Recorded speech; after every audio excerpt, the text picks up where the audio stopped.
Good morning, church, and welcome to the musing for the 18th of December. As you may or may not know, even though I've been a pastor for several years now, my formal educational background is in education, not theology. And because of that, I tend to avoid complicated theological topics, confining the Monday morning musings to either relatively fundamental concepts of the faith or simply to things of a spiritual nature that have occurred to me, things that I find personally interesting. Well, today's subject is a little bit of both. Generally, nothing more than a slightly different way to look at something you already know. Yesterday morning, the teaching pastor at my church asked a fairly common Christmas time question. Why did Christ choose to enter into this world as an infant? Now, the people of his own time certainly seem to have expected the Messiah to show up as something other than that.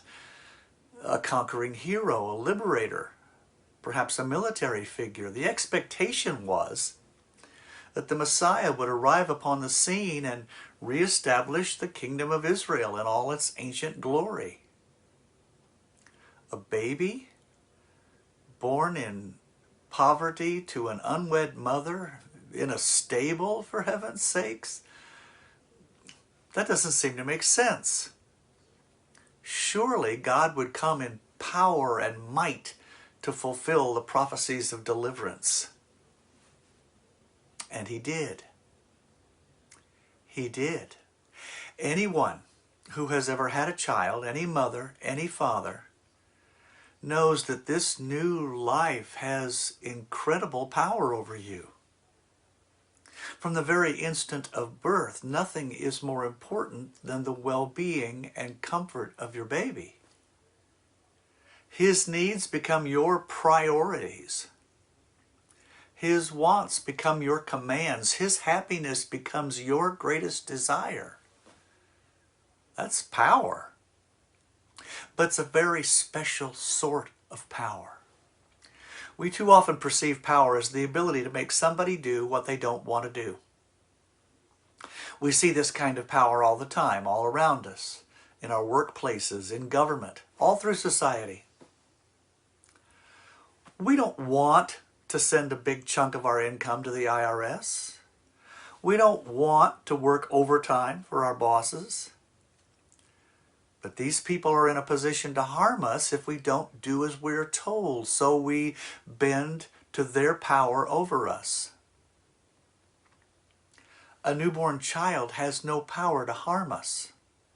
A newborn cannot force us to give in to its wishes.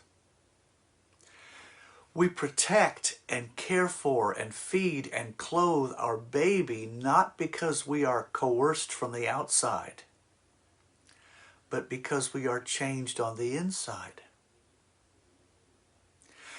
You see, the powers of this world make us do what we do not want to do. But our child changes what we want to do. The world has power to alter our behavior. Our baby has power to alter our hearts. This seems to me to be the very essence of the power of God. Now, by arriving on the scene as a baby, God accomplished a great many things, but one of those things was simply showing us at the onset the kind of power that he was going to be using. God rules and reigns through love. He guides and protects us through love. He heals and teaches through his love. And finally, he redeems and saves through his love. John said, God is love. And love is power.